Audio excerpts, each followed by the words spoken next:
우리는 그동안 다니엘서 1장부터 6장까지의 이야기를 나누었습니다. 비록 유다 백성들이 바벨론에 끌려왔지만 다니엘과 그 세 친구들을 하나님께서 인도하시는 그 여러 가지 사건들을 통해서 하나님의 그 인도하심이 드러나면서 포로로 끌려온 유다 백성들은 무엇을 알게 되었을까요?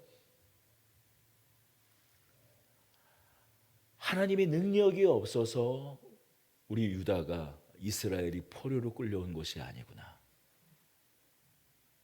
바벨론의 신 마루둑이 더 세서, 바벨론의 신 벨신이 더 세서 하나님이 그 신과의 전쟁에서 져서 우리가 끌려온 것이 아니구나. 우리가 이 포로 시기를 겪고 있는 것, 우리가 끌려온 이유는 우리의 죄가로 말미암음이다. 그러나 다니엘과 그 세 친구를 구원하시는 그 하나님의 역사를 보면서 하나님이야말로 참 신중의 신이시요 모든 왕 중에 참된 왕이시구나. 이 세상 역사가 그저 힘으로 굴복되는 역사가 아니라 하나님께서 친히 간섭하시고 다스리는 역사구나라는 것을 누가 깨달았다고요? 유다 백성들은 깨달을 수 있었습니다. 그것이 다니엘과 그 세 친구가 겪은 풀문불 사건과 사자굴 사건, 또 왕의 꿈을 해석해주는 그 사건으로 통해 드러난 이야기 1장에서 6장까지의 내용입니다.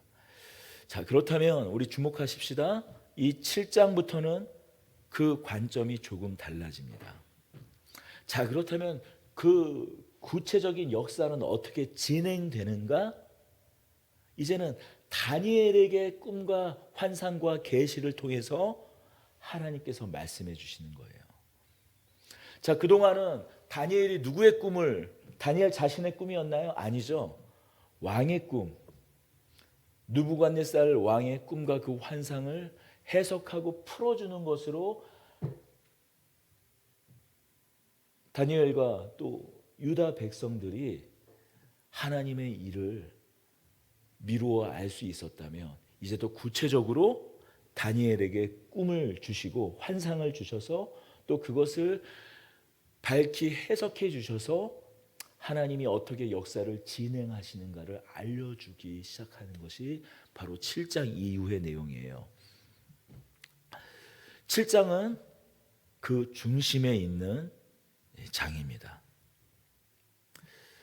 이미 우리가 좀 영화로 보면은 약간 교차 편집, 과거와 현재, 현재와 과거가 좀 중첩되는 거예요. 이미 벨사살 왕은 죽었잖아요. 누구에 의해서 멸망당하고 죽었죠? 메데 바사 제국에 의해 다리오 왕에 의해서 멸망당하고 바벨론은, 그 다음에 벨사살 그 마지막 섭정왕은 죽었는데 지금 7장은 어떻게 시작하고 있습니까? 바벨론 벨사살 왕 원년에 다니엘이 그의 침상에서 꿈을 꾸며 머릿속으로 환상을 받고라고 시작을 합니다. 다시 벨사살 왕으로 다시 시간을 좀 되돌린 거예요. 그때 벨사살 왕 원년 당시에 다니엘이 꿈을 꿉니다. 하늘에서 바람이 일어나, 내 바람이 일어나서 그것이 바다로 몰려갑니다. 자, 바다는 무엇을 상징하고 있습니까? 바다. 구약 성경에서 바다 하면 그것은 혼돈을 상징합니다. 혼돈. 하나님이 이 세상을 창조하실 때 하나님의 신, 개역 한글이죠. 그리고 개역 개정에는 하나님의 영이 수면을 운행하시니라. 그 혼돈한 그 수면위를 운행하시며 하나님께서 말씀하시되, 하나님 말씀하시니 어떻게 됩니까? 하나하나 질서가 바로 잡혔죠. 자, 구약 성경에서 바다는 혼돈을 상징해요. 때로는 무법을 상징하기도 합니다. 하나님께서 하늘에서 일으키는 바람, 그건 신성한 바람이겠죠. 신령한 바람입니다. 그것을 세상의 혼돈 가운데 보내자 네 마리 짐승이 하나하나 등장을 합니다. 어쩌면 하나님의 다스림, 하나님의 영적인 바람이 이 땅 가운데 불어들기 시작할 때 대적하는 세력을 상징할 수도 있을 것 같습니다. 첫째 짐승은 어떤 짐승이었습니까? 날개 달린 사자입니다. 자, 날개 달린 사자. 제가 일전에 그 바벨론 왕국의 성문을 보여줬던 거 기억하십니까? 이스타르 성문에 그 파란색 도자기로 구워진 그 성문에 어떤 문양이 이렇게 계속 주기적으로 이렇게 배치되어 있냐면 황금빛을 띤 날개 달린 사자 문양이 그 이스타리 성문에 박혀 있어요. 자, 날개 달린 사자, 그것은 바벨론을 상징하는 대표적인 문장이었어요.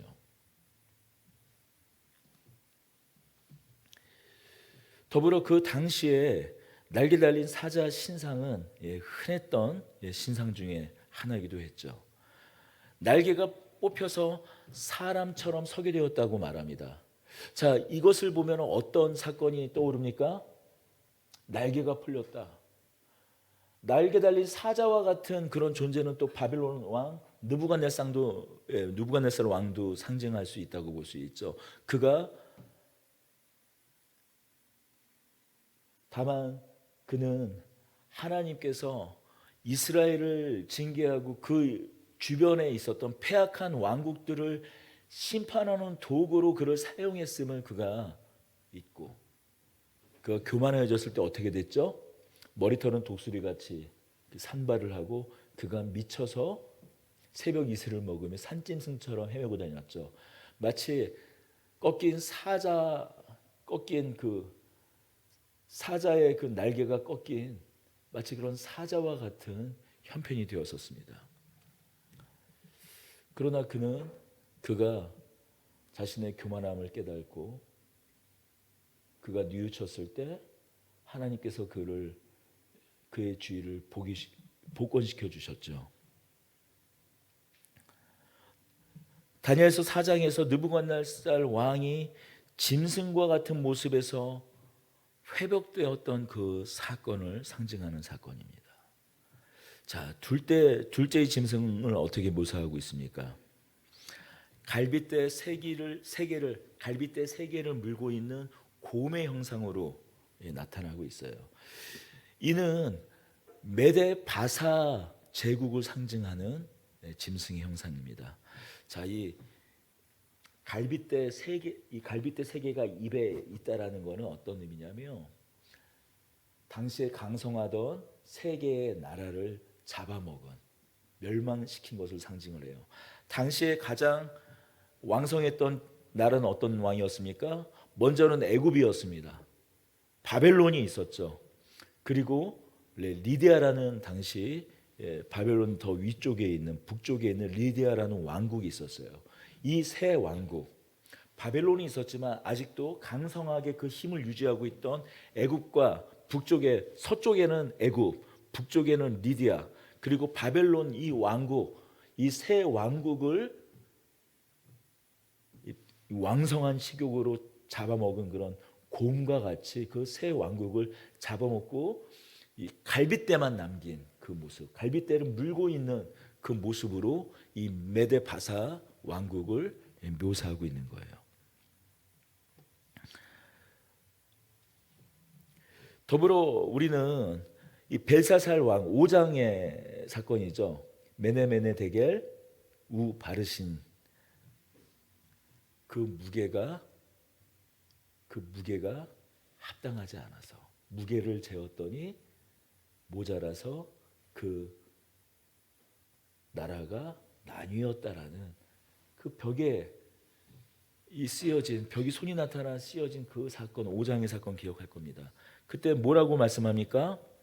왕의 나라가 나뉘어서 메대와 바사 사람에게 준 바 되었다라고 말씀하고 있어요.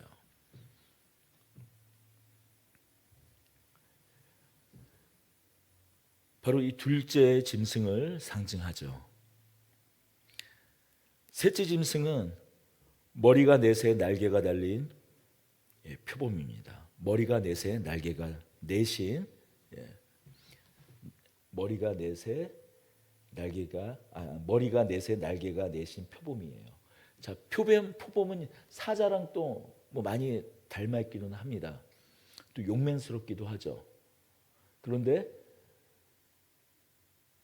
표범은 그 머리가 넷에 날개가 달렸다고 해요. 바로 헬라 제국을 상징해요. 그리스를 상징합니다. 날개가 넷이 달렸다라는 얘기는 여러분은 혹시 알렉산더 대왕 기억하시죠? 알렉산더 대왕이 그가 나라를 그의 아버지로부터 물려받고 빌립 왕으로부터 왕위를 물려받고 인도까지 정복하는데 채 10년이 걸리지 않았어요. 엄청나게 빠른 속도로 인도까지 다 점령해 가버렸습니다. 그러나 너무 아쉽다라고 표현은 좀 그 제국은 아쉬웠겠죠. 예? 그러나 알렉산더 대왕이 죽자 급속도로 그 권력이 나뉘어졌습니다. 그 휘하에 있던 장수 넷이 그리스가 당시 알렉산더 대왕이 다스렸던 정복했던 그 지역을 넷으로 나눠요. 헬라 지역, 헬라와 마케도니아 지역, 소아시아 지역, 시리아 지역, 그리고 애국과 이스라엘을 묶어가지고 네 지역으로 나눕니다. 다시 말해서 그 강성한 표범과 같은 그 신속하고 그 강성하고 날렵했던 그 제국 역시 나뉜다라는, 바로 머리가 넷이고 날개가 넷인 그 표범으로 이 그리스 제국을 상징하는 겁니다.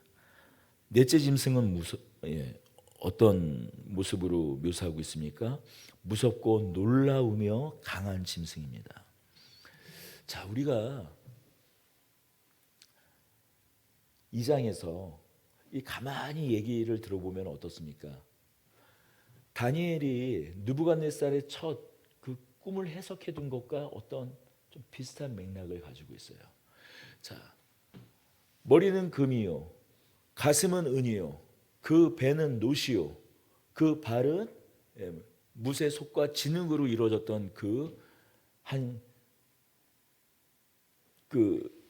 신상,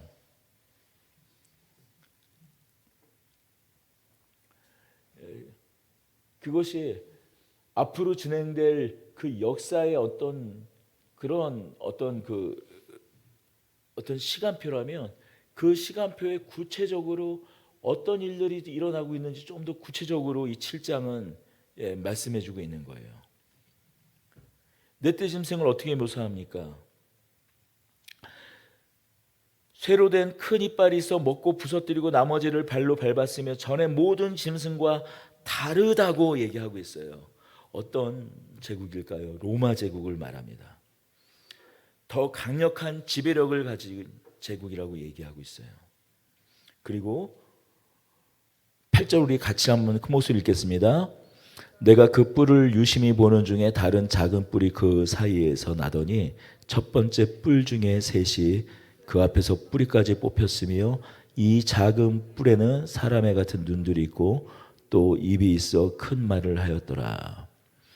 7절에 그 짐승엔 10가지 뿔이 있는데, 그리고 그 뿔에는 눈이 있고 또 입이 있어 큰 말을 하였다라고 얘기하고 있어요. 자, 이 작은 뿔 10개는 무엇을 상징합니까? 로마 제국 이후에 명멸을 하였던 그 수많은 열강과 제국들을 의미해요. 사실 근대 국가가 아니 어쩌면 오늘날까지도 사실 이 팍스 로마라라는 그 로마 제국 그 이후에 가지고 있는 그 가치가 크게 달라졌을까요? 아니에요. 가만히 보십시오. 로마 제국의 그 권력이 어디서 나옵니까? 로마의 시민권에서 나오죠.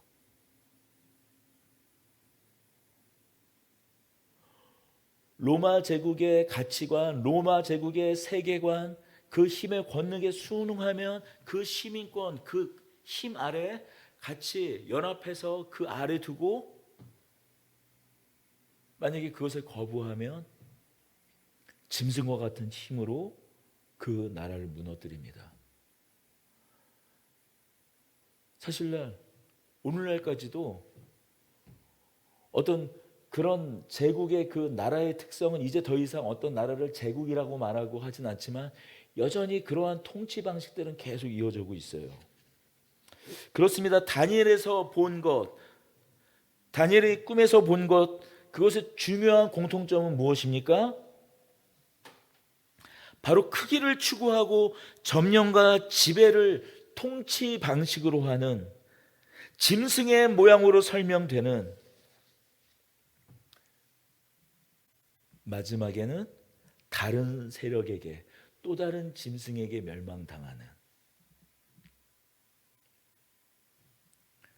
바로 제국들을 상징하는 거예요.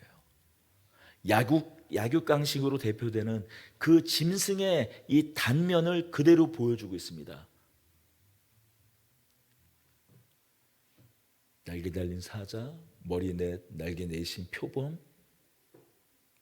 앞서서 갈빗대 3개를 물고 있는 곰, 마지막으로 10뿔이 달린 그 짐승들까지. 새로 된 입을 가지고 무엇이든지 다 삼켜버리는 그 머리, 그 뿔이 10개 달린 그 짐승들까지. 공통점은 짐승이라는 것이에요. 약육강식으로 대표되는 그 짐승의 세상의 그 단면을 보여주고 있는 겁니다. 인간이 집단이 되고, 그 인간이 집단이 되었을 때 드러나는 그 양상과 특성은 무엇입니까? 인간이 집단이 되고 힘을 가지면 반드시 드러내는 것이 있어요. 인간이 집단이 되고 힘을 가지면 나타나는 것이 인간성일까요? 아니에요. 폭력성을 드러냅니다.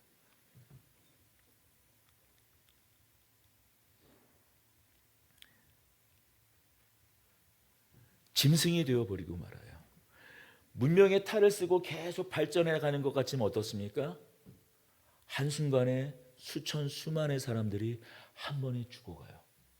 여러분, 지금 21세기 인공지능 AI가 소설을 쓰고 그림을 그리고 시나리오를 쓰고 음악을 만드는 이런 시대 가운데 문명은 이렇게 발전을 했지만 지금 동시에 어떤 곳에서는 어떤 일이 일어납니까? 수많은 사람들이 죽어가고 있잖아요. 우크라이나에서 일어나는 그 전쟁의 모습을 보십시오. 자, 그거는 러시아라는 예전에 그 공산주의 그 잔재를 갖고 있는 러시아라는 나라가 또 한때 또 소련의 일원이었던 소비에트 연방공화국의 일원이었던 우크라이나, 원래 자기네 땅을 회복하기 위한 그냥 사건으로서 그냥 그런 일이 일어나겠거니 바라볼 수 있습니까? 그렇게만 바라볼 수 있습니까? 아니에요. 자, 그러면 이스라엘이 지금 제 동기 선교사님이 바벨론에서 일어나는 내전 때문에 지금 다시 한국으로 들어와서 그곳이 이제 여행 금지, 한국으로 일단 들어왔더니 바벨론 아니 저기 어디예요? 저기 레바논과 시리아, 거기가 여행 금지국으로 선포되면서 다시 이제 들어갈 수가 없는 상황이거든요. 그래서 계속 그 새로운 사역을 이제 아예 갈 수가 없는 곳이 됐으니 기도하고 있어요. 지금 레바논에서 일어나는 일은 어떤 일입니까? 물론 발단은 하마스가 이스라엘 땅을 공격한 것이 발단이 되었지만 가자지구에 일어나는 일을 보세요. 학교를 폭격하고 아예 가자지구 그 전체를 쑥대밭으로 만드는 것, 그것으로 끝나는 것이 아니라 레바논 땅까지 침략해서 공격하고 있어요. 수도 베이루트를 포함해 전 레바논 땅이 공격당하고 있습니다. 아이부터 어른까지. 그 피난민 행렬이 끊이지가 않아요. 러시아가 죽일 놈 나쁜 놈이라고요? 그럼 그 뒤에서 이스라엘에게 무기를 제공하는 나라가 어디입니까? 미국이잖아요.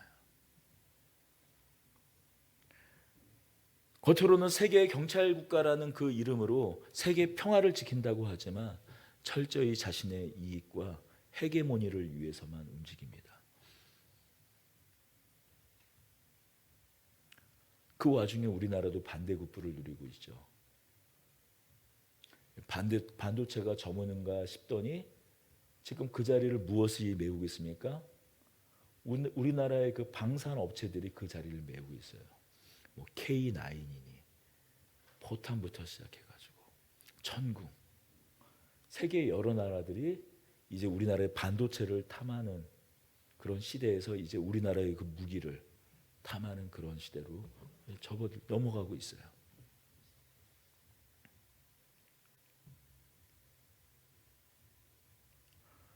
세상 문명이 발전하면서 세상이 좀 더 좋은 세상, 나은 세상으로 바뀌는 것 같다고요? 아니에요.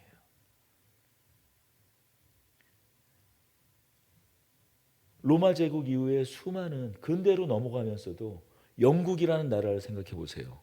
해가 지지 않는 나라 그 영국.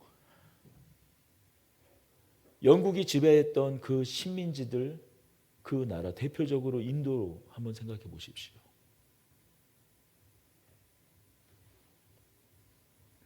그 아래 얼마나 많은 사람들이 피 흘려 죽어가고 고통을 당했습니까?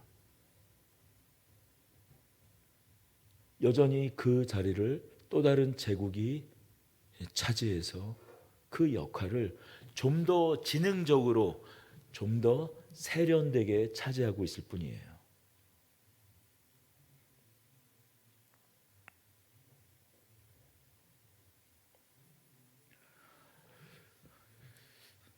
저는 뭐 이건 저의 그냥 개인적인 성경 해석입니다. 이건 상징이기 때문에 뭐 이런 이 말씀보다 열 뿔이 과연 무엇일까? 열 뿔이 눈이 있고 또 입이 있다라는 것은 무엇일까? 오늘날 제국이 가진 특성 중에서 감시 체계와 그리고 일방적인 메시지를 통해서 사람들을 자신들의 정권, 자신들의 제국의 가치에 따르게 하는 어떤 그런 시스템이라고 저는 생각이 들어요. 여러분 어떻습니까?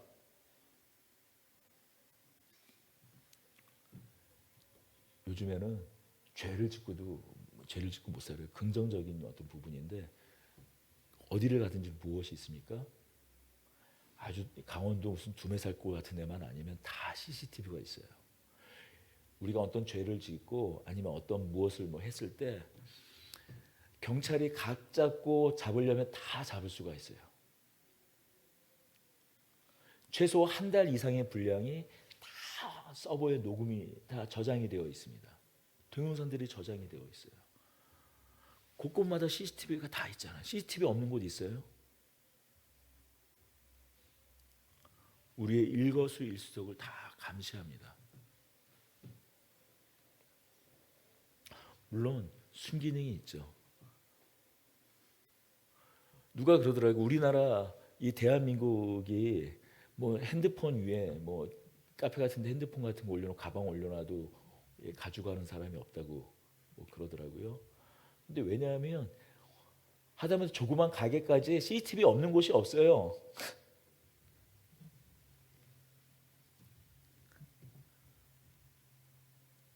그 열불에 또 말을 한다고 되어 있어요. 여러분 우리가 하루 종일 보는 것이 무엇입니까? 유튜브, 동영상들, 틱톡. 내가 골라서 보게 되나요? 아니에요. 처음은 내가 클릭해서 보게 되는지 모르지만 일단 한번 클릭하는 순간 알고리즘이 자기가 하고 싶은 말을, 그 미디어를 장악하고 있는 그 세계가, 세상이 자기가 하고 싶은 말을 일방적으로 쏟아내요. 그리고 거기서 우리는 정신을 놓고 있습니다. 어느 순간에 이 세상이 흘러가는 그 시대라는 것에 우리가 우리의 정신을 아예 쏙 뺏겨버리죠.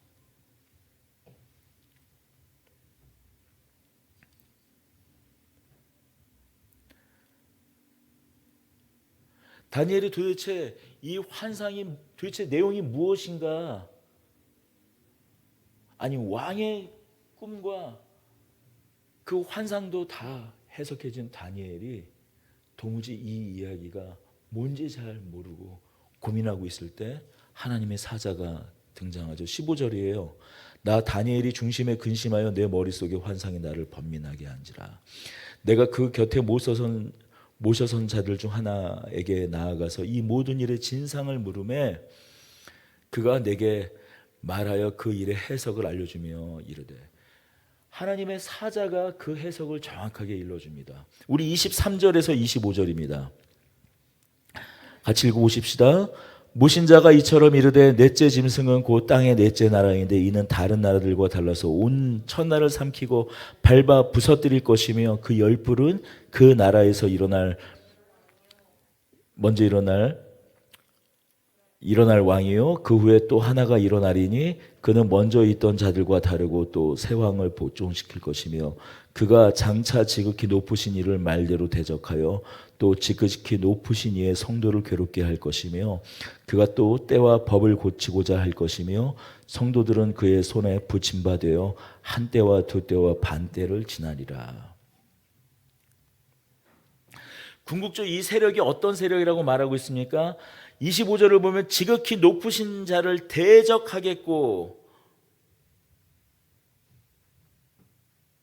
또 이 뿔이 성도들과 더불어 싸워 이겼다고 얘기하고 있어요. 어떤 세력일까요? 성경에서 이야기하는 적그리스도 그 세력을 말합니다.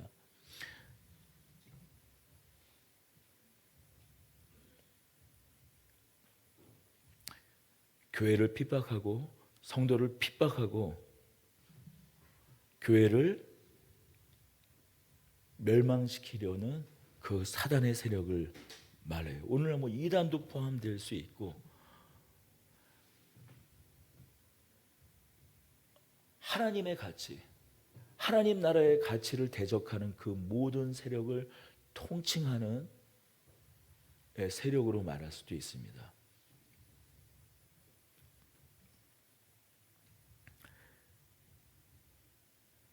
곧 하나님 나라의 대적자를 말합니다.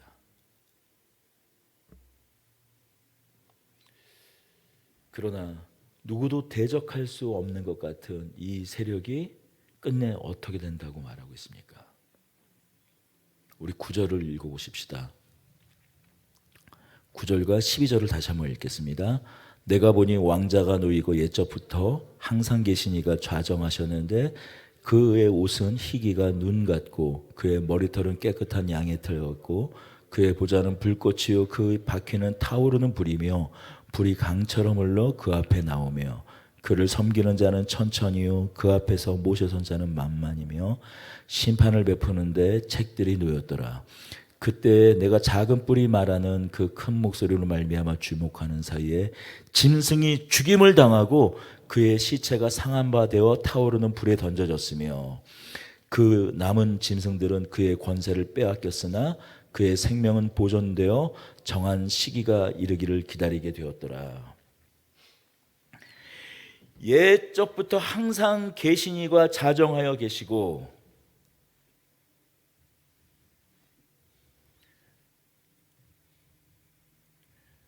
그리고 그분 앞에 책들이 펼쳐져 있습니다. 그 책의 내용은 무엇일까요?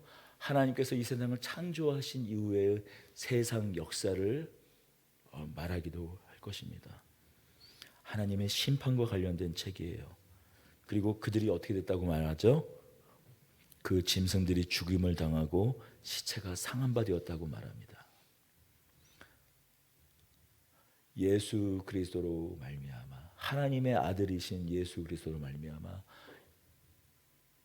예수님께서 십자가에 못 박혀 돌아가셨을 때 어떻게 되었습니까?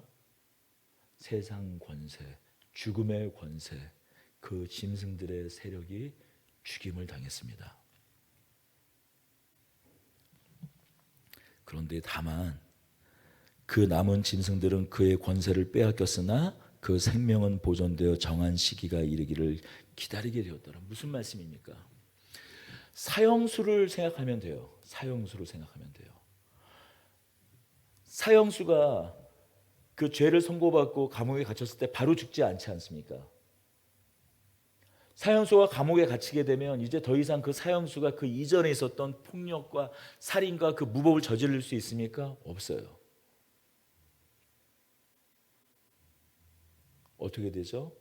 이미 짐승은 죽었지만 그의 잔당이, 그 생명이 보존되었다는 것은 무엇이냐면 예수님의 그 십자가의 죽으심으로 말미암아 짐승의 세력들은 완전히 멸망당했지만 마치 사형수가 감옥에 갇혀서 완전히 그 숨이 완전히 끊길 날, 사형이 완전히 집행 날을 기다리는 것 같이 그의 잔당들이 아직 남아있다라는 거예요. 그러나 어떻습니까? 사형수들이 제일 두려워하는 것이 면회라고 해요.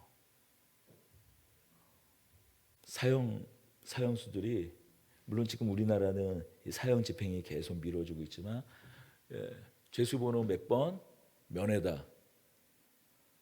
그런데 그게 사형수들에게는 면회일 수도 있고, 가다가 왼쪽으로 가면 면회를 하는 그 길로 가는 것이고, 갑자기 오른쪽으로 길을 틀면 어디로 가는 겁니까? 사형 집행장소로 가는 거예요. 그래서 사형수들은 면회 오는 것도 반기지 않는다고 해요. 물론 이제 우리나라가 실효적으로 사형 집행을 하지 않는 국가가 되었지만, 그런데 아직도 사형 제도가 남아 있는 국가들의 공통점은 누구누구 면회, 그러면은 특히 우리나라 같은 경우 옛날에 누구누구 면회, 그렇게 하고 면회가 아니라 사형 집행장소로 끌고 가서 사형을 시켰다고 해요. 그러나 언젠가 완전히 짐승들이, 지금은 결박당하는 수준일지 몰라도 완전히 끊어지는, 완전히 심판당해 죽임을 당하는 그날이 있다라는 것입니다. 이미 죽임 당했으나 때와 정한 시기가 되었을 때 그들은 하나님의 보좌 앞에서 완전한 심판을, 이미 심판당했으나 그 때와 시기가 되었을 때 하나님의 나라는 영영이 설 것입니다. 그 때와 시기를 오늘 본문은 하나님의 사전도 구체적으로 한 때와 두 때와 반 때로 설명하고 있어요. 25절이죠. 그가 지극히 높으신 이를 말로 대적하여 또 지극히 높으신 이 성도를 괴롭게 할 것이며, 그가 또 때와 법을 고치고자 할 것이며, 성도들은 그의 손에 붙인 바가 되어 한 때와 두 때와 반 때를 지나니라. 무슨 말입니까? 한 때와 두 때와 반 때. 그 수많은 성경학자나 믿음의 이 선배들이 이 한 때와 두 때를 해석해서 이 종말의 날을 알아맞히려고 막 계산하고 막 했어요. 알 수가 없어요. 예수님도 말씀하셨습니다. 뭐라고 말씀하셨죠? 때와 시기는 나도 모르고 천사도 모르고 나도 모른다. 오직 아버지만 아신다라고 말씀하고 계세요. 우리가 해석하고 이해할 수 있는 건 뭐예요? 점진적으로 그 강도가 더 거세지지만 반때, 야 이제 한때 두때 계속 점진적으로 이 짐승의 세력이, 적그리스도의 세력이 교회를 핍박하고 성도를 넘어뜨리려는 그것이 점점 더 강해질 것 같지만, 더 거세지는 것 같지만 반때는 뭘까요? 시기가 다하기 전에, 아 이제 우리 끝났구나, 죽겠구나. 마치 이스라엘 백성들이, 유다 백성들이 바벨론의 포로로 끌려가가지고 야 이제 우리 끝났다, 죽었다, 씹을 때 어떻게 됐어요? 그리고 포기할 때 갑자기 고레스 왕이 나타나서 그 예언의 말씀처럼 70년 그들이 포로로 끌려간 뒤 70년 뒤에 해방을 맞았잖아요. 우리 대한민국도 어떻습니까? 10년, 20년. 일본이 대동아 전쟁을 일으켜가지고 그 강성한 미국을 침략까지 하네. 다 끝났다. 얼마나 많은 지식인들이 변절했습니까? 이제 천년 만년 이 아시아는 일본이 다스렸군 해가지고 다 변절해 나갔어요. 그런데 어떻게 해요? 한때와 두때 그 시간이 계속 지나가는 것 같지만 결국에 악의 세력은 어떻게 되었습니까? 멸망당했잖아요. 반때. 그 때가 다 차기 전에. 한때와 두때, 세때, 네때 계속 가는 것이 아니라 반때.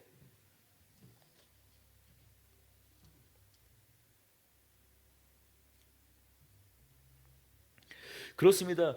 이스라엘 백성들이 바벨론의 포로로 끌려갔을 때 그러한 사자, 날개 달린 사자, 머리 내시고 날개가 내신 표범,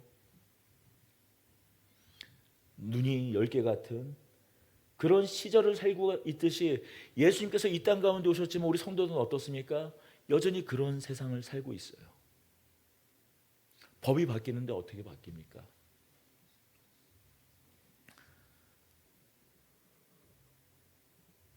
교묘하게 점점 더 교활한 방법으로 폐악하게 바뀌고 있잖아요.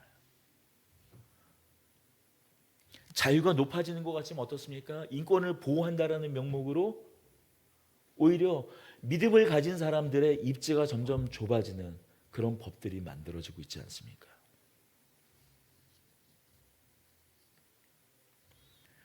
이러한 때에 영원한 하나님 나라를 소망하는 사람들은 어떻게 살아야 합니까? 라고 말할 때 오늘 다시 한번 이 9절에서 14절이 우리에게 한 답을 제시합니다. 여러분, 우리가 이 제국에 맞설 방법은 옛적부터 항상 계시니의 편이 되는 거예요.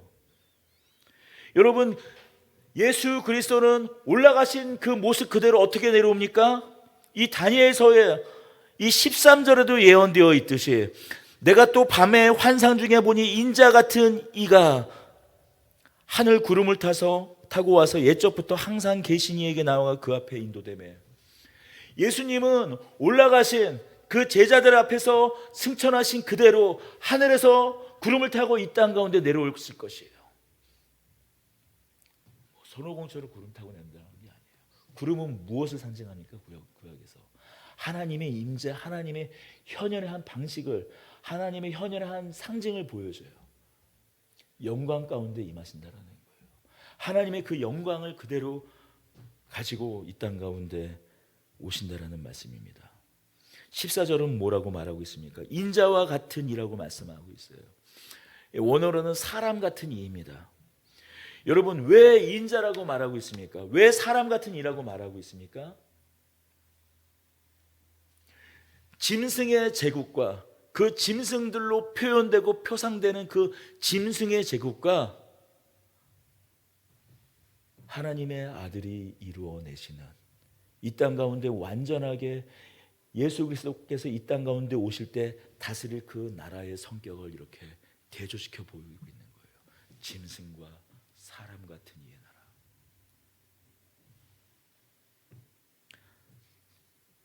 인자와 같은 이에게 권세와 영광과 나라를 주고 모든 사람이 섬기게 하셨다라고 말하고 있어요. 여러분, 그는 진정한 인간성을 가진 분이라는 거예요. 여러분, 예수님, 우리 사복음서에 나타난 예수님 한번 올려보십시오. 한 여인이 간음을 하다 잡혀왔어요. 사람들이 시험하죠. 간음한 여인은 당시 율법으로는 어떻게 해야 됩니까? 돌로 쳐 죽여야 됩니다. 예수님이 말씀하시죠. 갑자기 바닥에 무엇인가를 쓰더니만 죄 없는 자가 저 여인을 치라. 먼저 치라. 한 사람 한 사람 다 떠나갑니다. 예수님도 말씀하시죠. 나도 너를 정죄하지 않겠다. 그건 예수님도 나도 죄인이다라는 말인가요? 그게 아니죠. 하나님의 긍휼로 용서해 주시는 거죠. 예수님께서는 사복음서에 보면은 당신 스스로를 항상 인자라고 칭호하십니다. 사람의 아들. 구약성에서는 사람 같은 이. 메시아의 칭호로, 자신이 메시아인 것을 드러내는 칭호로 자신을 인자라고 말씀하셨어요. 아니, 예수님은 하나님의 아들이시라며요. 하나님께서 세상을 창조하시되 만드셨던, 제6일째 만드셨던 사람을 기억하십니까? 어떤 모양으로, 어떤 형상으로 만드셨죠? 하나님의 형상으로 만드셨어요. 하나님의 형상. 하나님이 사람의 모양이라는 건가요? 그게 아니죠. 하나님의 형상, 하나님의 성품대로, 하나님의 성품대로, 하나님의 마음과 하나님의 성품을 담게 만드셨다라는 거예요. 하나님의 성품은 무엇입니까? 에베소서와 골로새서를 보면 의와 진리와 거룩함을 하나님의 성품으로 말씀하고 있어요. 그리스도의 성품으로 말씀하고 있어요. 다시 말해서 온전한 인간성, 완전한 인간성이야말로 온전한 신적 성품이라는 것입니다. 다시 말해서 온전한 인간성, 하나님의 그 의와 진리와 거룩함으로 통치되고 다스리는 세상, 그것이 어떤 세상이라고 말씀하십니까? 짐승의 세상, 짐승의 제국과 대비되는 인자가 다스리는 나라. 그 영광과 권세가 영원한 그 나라, 바로 그것이 짐승과 대비되는 인자, 하나님의 아들, 사람 같은 이. 본디에 하나님과 동등 되시나 하나님의 인간의 모습으로 이 땅 가운데 오셔서 종의 형체를 가지고 그 인간성을 잃지 않으시고 끝까지 우리를 품어내고 사랑하시는 그 하나님의 아들이 다스리는 나라, 짐승의 나라가 아닌 인자의 나라입니다.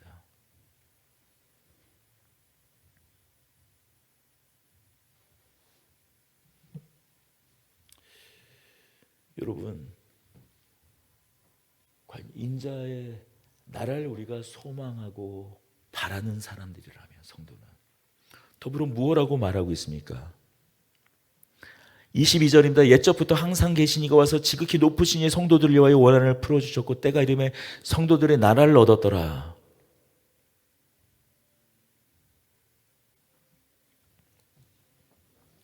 그 나라를 얻었다는, 누가 얻었다고 말하고 있어요? 인자의 나라를 우리도 얻었다라고 말하고 있어요. 물론 완전히 얻진 않았지만 그 나라를 바라보고 있죠. 이미와 아직, 이미 시작되었으나 아직 완전히 완성되지 않은 그 나라를 바라보고 있죠. 그렇다면 오늘을 살아가는, 마치 이 바벨론 땅과 같은 이 세상을 살아가는 우리는 어떻게 살아가야 할까요? 여러분, 두 가지 갈림길이 있습니다. 이 제국의 시스템, 이름은 이제 더 이상 제국이라고 말하고 있지는 않지만 이 제국의 폭력성과 억압과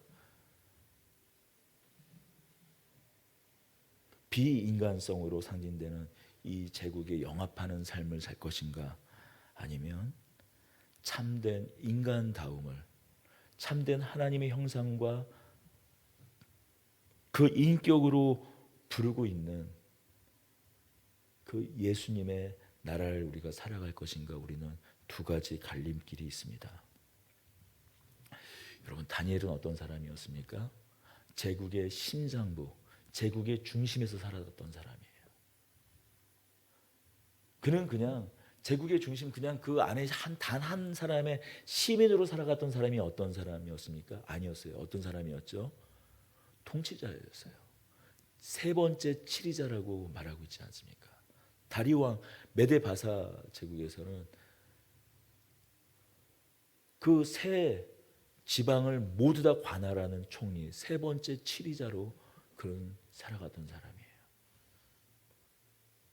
그가 가졌던 고민은 무엇이었겠습니까?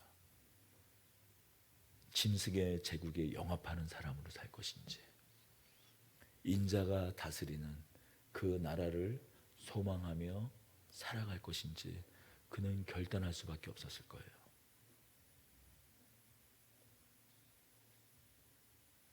그리고 그가 택한 것은 무엇입니까?